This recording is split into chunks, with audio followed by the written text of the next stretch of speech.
Aujourd'hui, on a prévu de faire ensemble les abdominaux, mais pour attaquer le truc, eh ben, on va essayer de savoir pourquoi on va essayer d'apprendre à contracter ces abdominaux. Alors, à votre avis, pourquoi on va essayer d'apprendre à contracter ces abdos? Dans l'assistance? Pas se faire mal, peut-être. Ouais, pas se faire mal. Rester gainé. Rester gainé, ouais. Ouais, c'est à peu près ça. En fait, on va essayer aujourd'hui apprendre à contracter qualitativement ces abdos au lieu de la quantité. Donc, on privilégie la qualité. Et ça implique, par exemple, de ne pas se faire mal. Enfin, ça permet de ne pas se faire mal. Ça permet aussi de, en un minimum de temps, faire un maximum de choses. Et du coup, en 15 minutes d'abdos, tu as fait l'équivalent de 50 minutes d'abdos, quoi. Donc ça, c'est tout bénef à tous les niveaux. Donc, maintenant qu'on a un pourquoi pour faire les abdos, eh ben, on va voir comment les faire en réalité, l'explication. Et on commence avec le A, l'anatomie. On va faire un peu d'anatomie, donc on s'en fout des innervations, des terminaisons, voilà tout ça. Mais le but, c'est d'être global. Donc, si je dis les abdos, ça implique qu'il y en ait plusieurs. Est-ce que vous savez en fait quels muscles sont compris dans les abdos? Ceinture abdominale. Ouais, ça veut dire quoi? Il y a combien de muscles alors? Moi, je dirais 2, peut-être 4 avec les côtés. Le grand droit. Ouais, grand droit. Il y a oblique. Les obliques, ouais. Ouais, Et ouais. Les obliques, il y en a combien des obliques? 2. Où ça, ils sont? Il y en a 4, il y en a 2 devant, 2 derrière. Presque. Il y en a 2 en bas, c'est le petit oblique. Et 2 en gros, 2 en haut, c'est les obliques externes ou grands obliques. Donc en fait, la ceinture abdominale, elle comprend 4 muscles. Le grand droit de l'abdomen, donc celui qu'on voit là, celui qui fait les tablettes de chocolat. L'oblique externe qu'on voit descendre ici. L'oblique externe, donc du même côté, donc les 2 obliques externes. Et les 2 obliques internes en bas qui croisent l'oblique externe, tu vois. Et après, donc, le plus profond, celui que personne ne connaît et pourtant il faudrait bien le connaître, ça s'appelle le transverse de l'abdomen qui fait en fait, qui part de la colonne lombaire là, et qui va venir s'attacher devant et qui va véritablement avoir ce rôle de ceinture abdominale, donc de gainer toutes les choses qu'on a dans le bide, donc toutes les viscères, voilà. Et donc, le transverse de l'abdomen, ça va être le muscle qu'il va falloir travailler en priorité dans chaque exode des abdominaux. Alors, est-ce que vous savez un peu les fonctions de ces abdominaux? Si je vous dis extension de tronc, flexion de tronc, qu'est-ce qu'ils font ces abdominaux? Vous savez pas? Tu dois savoir, toi. Allez. 3 fonctions. Flexion du tronc sur les jambes. Donc ça, c'est ce qu'on fait tout le temps, en fait. Les abdos type crunch, ça a une fonction, contraction des abdos. Mais aussi rétroversion. Donc la rétroversion, c'est le fait de... Ça, c'est les abdos aussi qui permettent ça. Bon, il n'y a pas que ça, il y a les fessiers, mais ça en fait partie. Et le troisième fonction, ça va être en fait l'expiration forcée. Quand on inspire, faites-le avec moi, quand on inspire et on expire à fond, et bien là, en fait, toute notre sangle abdominale est contractée, y compris le transverse. Et on verra après que pour contracter qualitativement, on va se servir de cette expiration forcée en fait. Alors, donc là, on a vu un peu l'anatomie. Avec le A de abdo, j'allais dire. Non, de abdo. Abdo. Hop, on a fait le A, qui veut dire l'anatomie. Pour moi, c'est presque un os, mais... presque un os, donc on a vu l'anatomie. Après, on va voir... Non, on continue sur l'anatomie, pardon, j'ai oublié des choses super importantes qui sont le muscle psoas. Alors, en fait, pour avoir une contraction qualitative, c'est bien de travailler sur le transverse qu'on verra après avec le B, mais il y a beaucoup de choses à faire avant, notamment différencier le travail des abdominaux avec le travail du psoas. Parce qu'en fait, le psoas, il va avoir une fonction un peu similaire aux abdominaux. Et il va entrer en compétition en fait avec les muscles abdominaux.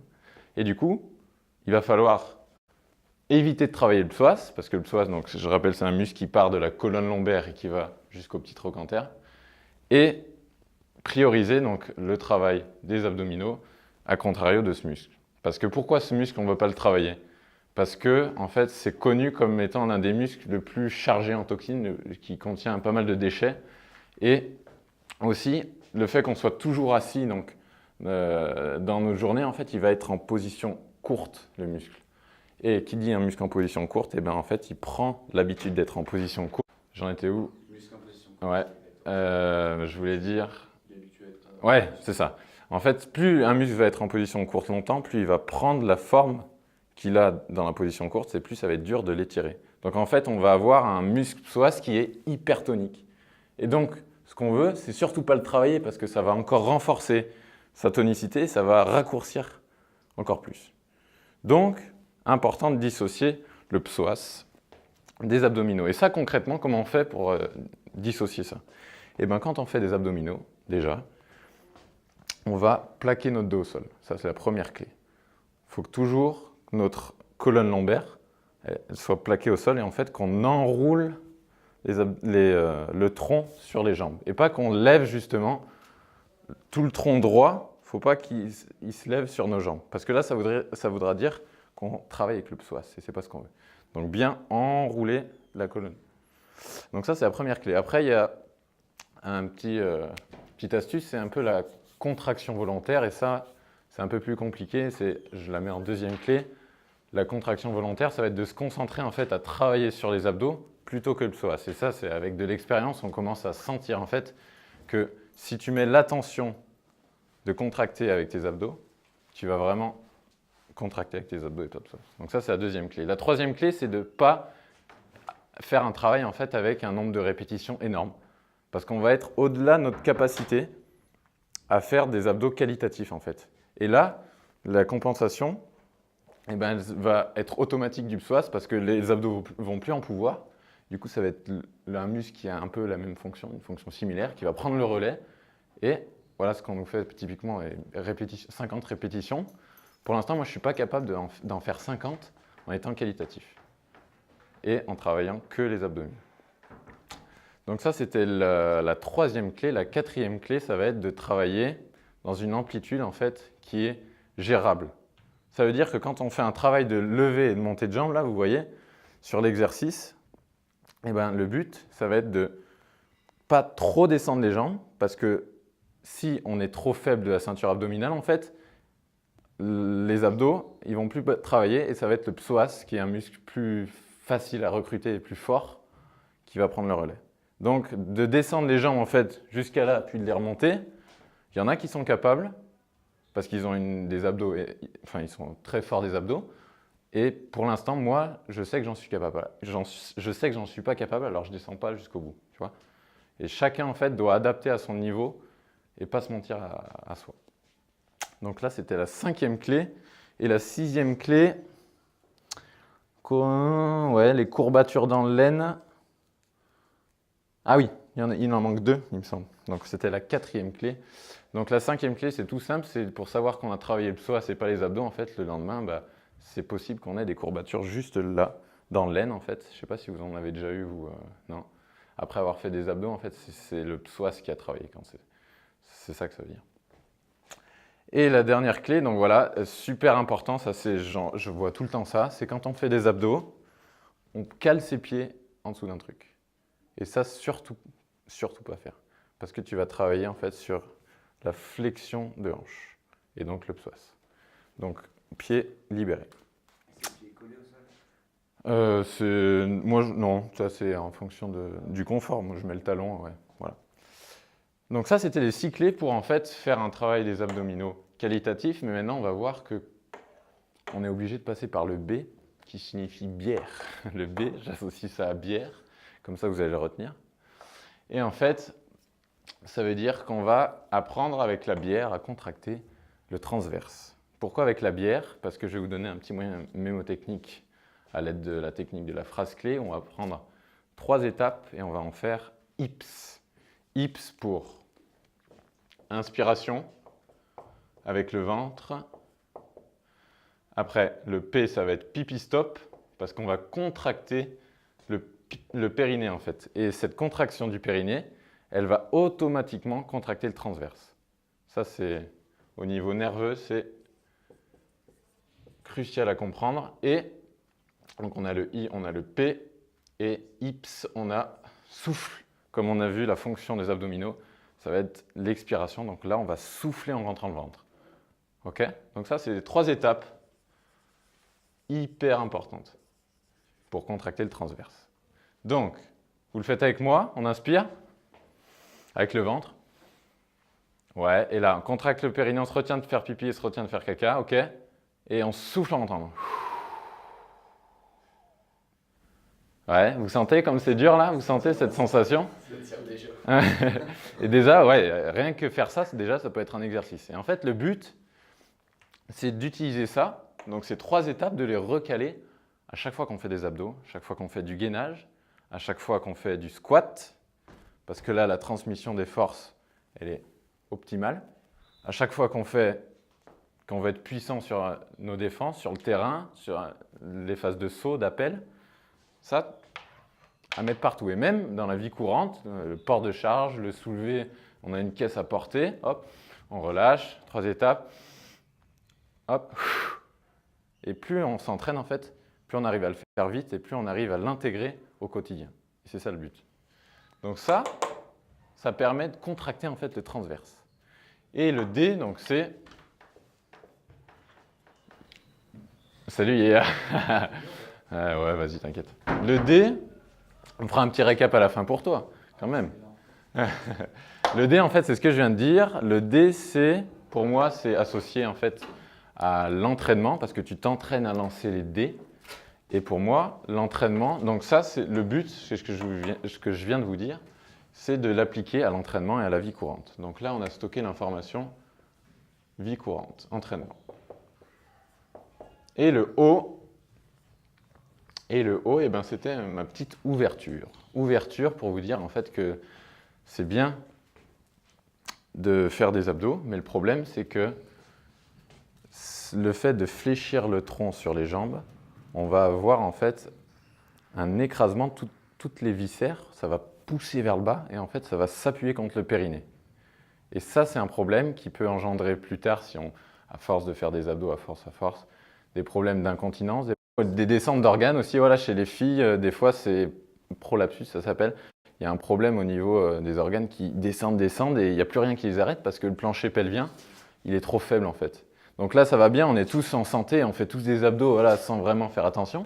Mais dans 10, 15, 20 ans, le problème, c'est que à force de comprimer tout ça, notre plancher pelvien, il est plus capable, donc les muscles du plancher, le muscle élévateur d'anus, tout ça là, le plancher pelvien, il est plus capable de tout soutenir. Et au bout d'un moment, ça descend, jusqu'à plus pouvoir remonter. Et ça, c'est le problème. Donc, en faisant ça, en fait, on protège toute sa structure abdominale. Mais le problème, c'est ce que je vous ai dit, voilà, c'est qu'en faisant, même avec la contraction du transverse, même en essayant d'isoler les abdominaux par rapport au psoas, le problème, c'est qu'on va toujours avoir cette flexion quand on fait notamment la flexion du tronc sur les jambes. Et on va toujours pousser vers le bas. Et donc, est-ce qu'il n'y a pas mieux que les abdos? Est-ce qu'il n'y a pas mieux pour renforcer la sangle abdominale? Je pense notamment au gainage, je pense notamment au travail en pilates, en gym hypopressive, voilà, des techniques où en fait tu vas rentrer ton ventre au maximum et rien que ça, tu vas tenir la position et rester pendant 20 secondes en apnée, voilà, des choses comme ça qui existent. Si vous voulez aller voir, vous avez toutes les clés, vous avez les noms maintenant, donc pilates, gym hypopressive, voilà. Et en fait qui renforce aussi les abdos, mais sans être délétère. Donc là, en fait, le but, c'est de faire la balance bénéfice-risque avec, oui, c'est bien de faire les abdos, maintenant je sais comment les faire si on me demande de m'en faire à l'entraînement. Je vais les faire, mais je les ferai en conscience, donc contraction transverse et en même temps en isolant par rapport au psoas. Mais est-ce qu'il n'y a pas mieux que les abdos pour nous tous les jours? Voilà. Donc c'est ça la question. Et voilà. Ça, c'était tout ce que j'avais à vous dire. On peut se souvenir grâce à cette technique. Donc, dans chaque lettre, il y a une information stockée. Et on va faire un petit récap pour notre ami Yaya qui est arrivé un peu tard. Et pour ça, on va utiliser la technique des histoires. Alors là, j'ai besoin d'un petit cobaye. Et un petit cobaye que je vais... Allez, je lui paye une bière s'il arrive à me battre au défi. J'en étais sûr. Viens là. Viens là, Hugo. On peut applaudir Hugo, s'il vous plaît? Alors, attends. Je vais pas te mettre dans la caméra, donc on va couper au montage. Viens là, viens là. Viens là. Le but, normalement... Si tu me prends Non, mets-toi de l'autre posé. Alors, la caméra, ça passera pas. pour se souvenir de tout ce qu'on a vu aujourd'hui, en fait, on va utiliser une technique, donc la technique des histoires. Et pour ça, je te propose un challenge. C'est moi et toi, Hugo, on va faire un date. Ok? Un date, donc ça veut dire, on a un petit rendez-vous comme ça, on va faire un date. On se met en position, on fait comme s'il y avait des chaises, ok? On se met en position, voilà. On va faire un date. Pour ça, je pose un six-pack, ok? Et après moult hips, à force de boire les binous, après moult hips, on se met tout nu et on va faire du pilate. D'accord? Là, en fait, il y a tout de résumé. Je vous explique. Bon, toi, tu restes là, tu bouges pas. Moi, comme c'est moi qui décide des règles, toi, tu bouges pas, moi, je décide. Alors, on va faire un date, les 3 fonctions des abdominaux. Flexion, expiration forcée. Attention, tu restes là, toi.